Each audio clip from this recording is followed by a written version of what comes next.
दोस्तों आज के इस वीडियो में हम डिस्कस करने वाले हैं आपके BSc third year 6 semester zoology के पेपर सेकंड के यूनिट 7 से जुड़ा हुआ टॉपिक। और हमारा आज का टॉपिक है importance of conservation, causes of depletion and world conservation strategies. तो इन सभी टॉपिक को हम आज के इस वीडियो में डिटेल से डिस्कस करने वाले हैं।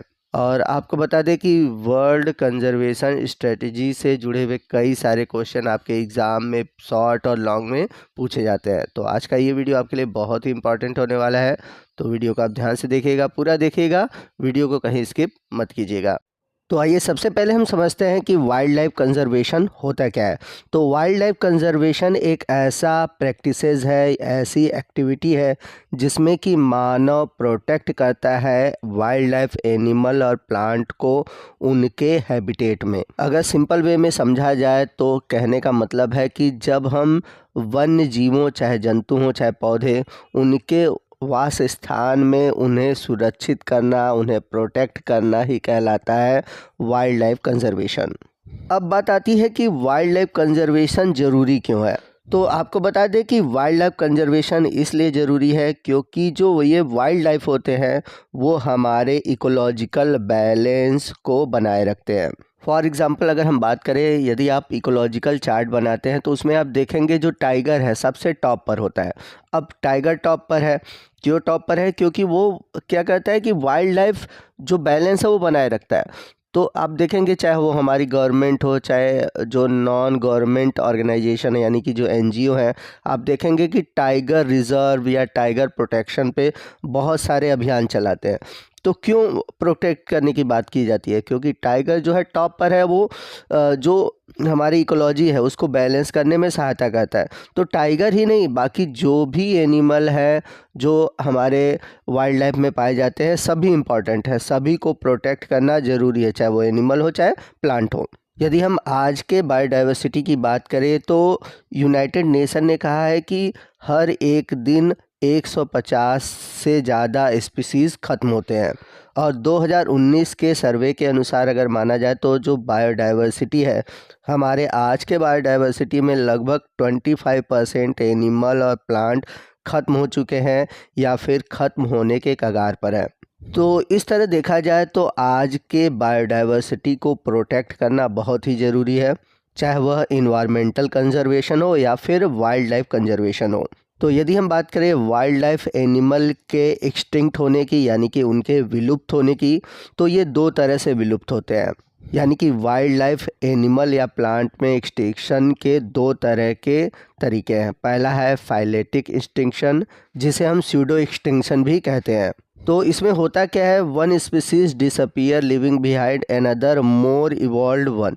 यानी कि अगर इसमें कोई जाति डिसअपियर होती है, पृथ्वी से ख़त्म होती है, तो अपने पीछे एक और भी इवॉल्व यानी कि और भी उन्नत या फिर कह सकते हैं अपने ही जैसा थोड़ा सा कम या ज़्यादा उन्नत एनिमल को उत्पन्न करके जाता है। यानी कि अगर कोई जीव है तो अपने पीछे कोई दूसरा जीव जरूर छोड़ कर जाएगा, लेकिन वो क्या है, उससे कुछ अलग है। तो एक तरह से देखा जाए जो ओरिजिनल स्पीसीज़ है वो इंसिस्टर का काम करता है। तो इस तरह के एक्सटिंक्शन में न तो बायोडाइवर्सिटी इंक्रीज़ होती है और न ही डिक्रीज़ होती है, क्योंकि जो भी स्पीसीज़ ख़त्म होता है अपने पीछे कोई ना कोई स्पीसीज़ छोड़ कर जाता है। चलते हैं दूसरे टाइप के एक्सटिंक्शन की ओर, जो कि है टर्मिनल एक्सटिंक्शन। तो इसमें क्या होता है, एक जो स्पीसीज़ होता है वो पूरी तरह से ख़त्म हो जाता है और अपने पीछे कोई भी स्पीसीज़ छोड़कर नहीं जाता। तो इस वजह से जो बायोडाइवर्सिटी होती है वो डिक्रीज़ करती है। अब ये जो टर्मिनल एक्सटिंक्शन है ये 2 टाइप का होता है, यानी कि इसे भी 2 भाग में बांटा गया है। इसमें पहला है बैकग्राउंड या फिर नॉर्मल टर्मिनल एक्सटिंक्शन और दूसरा है मास टर्मिनल एक्सटिंक्शन। तो नॉर्मल टर्मिनल एक्सटिंक्शन में क्या होता है कि कोई स्पीसीज़ धीरे धीरे एक क्रम में ख़त्म होता है, मतलब समय के साथ साथ धीरे धीरे वो उसकी जातियाँ ख़त्म होती जाती हैं। जबकि मास टर्मिनल एक्सटिंक्शन में क्या होता है कि अचानक कोई एक स्पीसीज़ लार्ज नंबर पर ख़त्म हो जाती है। और इसका सबसे जो बेस्ट एग्जाम्पल है डायनासोर, यानी कि जो डायनासोर थे अचानक हमारे पृथ्वी से ख़त्म हो गए। आइए नेक्स्ट हम बात करते हैं कॉजेज़ ऑफ डिप्लीशन की, यानी कि जीवों के नष्ट होने के कारण की।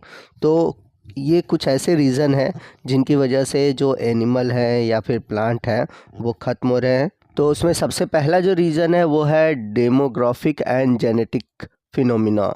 तो इसमें होता क्या है कि जब कोई स्पीसीज़ किसी एरिया में जन्म लेता है, किसी जियोग्राफिकल एरिया में जन्म लेता है, तो वहाँ पर उसको कंपटीशन करना होता है, चाहे वो इंटर स्पेसिफिक हो या फिर इंट्रा स्पेसिफिक हो। तो अगर वो उस कंपटीशन में जीतता है, यानी कि उसका जो जेनेटिकल पूल है या फिर जो जीन पूल है, अगर उस एरिया के लिए फिट बैठता है तो वो वहाँ पर सरवाइव करेगा, आगे उसकी जातियाँ बढ़ेंगी।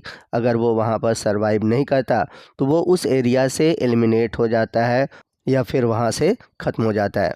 चलते हैं सेकंड रीजन की ओर। सेकंड रीजन है डिस्ट्रक्शन ऑफ वाइल्ड हैबिटेट्स, यानी कि जो जंगली जीव हैं, वन्य जीव हैं, उनके जो वास स्थान हैं उनको ख़त्म करना। तो वाइल्ड लाइफ एनिमल के हैबिटेट के ख़त्म होने का जो सबसे बड़ा रीज़न है ह्यूमन पॉपुलेशन का बढ़ना, यानी कि मानव की जो जनसंख्या है वो इतनी तेज़ी से बढ़ रही है कि जंगलों को काटा जा रहा है। तो इस वजह से जो वाइल्ड लाइफ हैबिटेट है वो ख़त्म हो रहा है।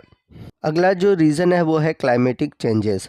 तो जैसा कि हम सभी जानते हैं कि पॉपुलेशन बढ़ने से पोल्यूशन भी बढ़ रहा है, और जैसा कि हम सभी जानते हैं कि एयर पोल्यूशन का एक सबसे बड़ा रीज़न यहाँ पर आया है ग्लोबल वार्मिंग। और ग्लोबल वार्मिंग की वजह से हर साल आप देख रहे हैं कुछ न कुछ टेम्परेचर बढ़ता जा रहा है। तो जैसे जैसे टेम्परेचर बढ़ेगा, जो वाइल्ड लाइफ एनिमल है या फिर जो एक्वेटिक एनिमल है उनको भी प्रॉब्लम होगी, उनके बहुत सारे जो स्पीसीज़ हैं वो घटते जा रहे हैं। तो आज के दौर का जो सबसे बड़ा इस समय रीज़न है वाइल्ड लाइफ स्पीसीज़ के ख़त्म होने का, वो है क्लाइमेटिक चेंजेस।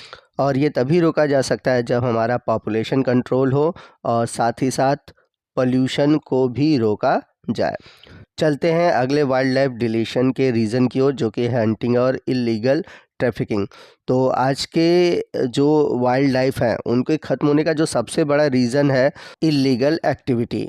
तो आपने सुना भी होगा कि जैसे हाथियों को उनके दांत के लिए मारा जाता है। बहुत सारे ऐसे ड्रग्स हैं जो कि एनिमल से बनते हैं जिसकी वजह से उन्हें मारा जाता है। बहुत सारे एनिमल के खालों का जो ब्लैक मार्केटिंग होता है। आपको बता दें कि 2020 में IUCN की जो रेड लिस्ट है, रेड डाटा बुक है, उसमें बताया गया कि 3 लेटेस्ट स्पीसीज़ जो हैं वो एक्सटिंक्ट हो चुके हैं, यानी कि पृथ्वी से ख़त्म हो चुके हैं।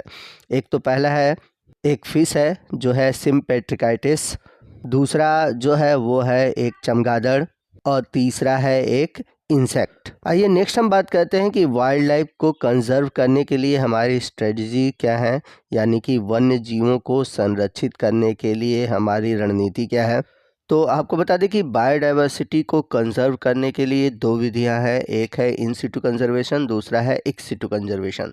तो इन सिटू कंजर्वेशन में आते हैं national park, wildlife sanctuary, biosphere reserve और सेक्रेड ग्रोव। वहीं अगर हम बात करें एक्स सिटू कंजर्वेशन की, तो इसके अंतर्गत आते हैं zoological park, botanical garden, gene bank और क्रायो प्रिजर्वेशन।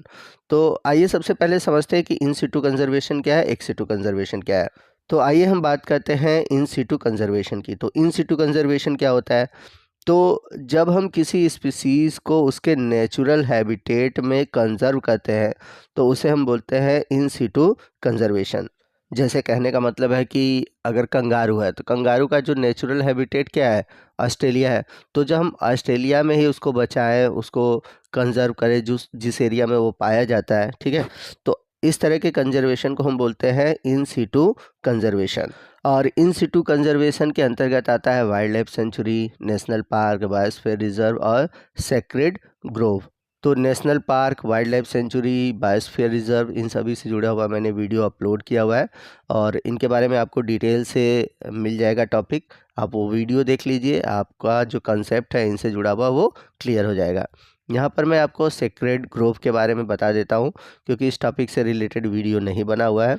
तो सेक्रेड ग्रोव का मतलब होता है पवित्र उपवन, एक तरह से, ठीक है। मतलब कि ये एक ऐसा फॉरेस्ट लैंड होता है या फिर ऐसा प्रोटेक्टेड एरिया होता है जो कि वहाँ पर रहने वाली जो कम्युनिटी है वो उसको कंट्रोल करती है या कह सकते हैं उसकी देखभाल करती है। जैसे आपने बहुत सारे जनजातियाँ या कबीलों के बारे में सुना होगा, तो वो कबीले या फिर जनजातियाँ उस जो एरिया है उस एरिया में रहकर ही वहाँ के जो प्लांट है या फिर एनिमल हैं उनको प्रोटेक्ट करते हैं। आइए नेक्स्ट हम बात करते हैं एक सिटू कंजर्वेशन की। तो इसमें क्या होता है कि जब हम किसी एनिमल को या प्लांट को उनके नेचुरल हैबिटेट से हटाकर किसी ऐसे प्लेस पर ले जाते हैं जहां पर वे उनके लिए सूटेबल हों या फिर हम उन्हें आसानी से प्रोटेक्ट कर सकें, ऐसे कंजर्वेशन को हम बोलते हैं एक सिटू कंजर्वेशन। जैसे अफ्रीका का अगर एलिफेंट है उसे लाकर हम अमेरिका में या फिर इंडिया में कहीं प्रोटेक्ट करें, तो इसे हम किस कैटेगरी में रखेंगे? इसे रखेंगे एक सिटू कंजर्वेशन की कैटेगरी में। तो बहुत सारे जूलॉजिकल पार्क ऐसे हैं जहाँ पर जो एनिमल है उनको रखा गया है, वाइल्ड लाइफ जो एनिमल है उनको रखा गया है।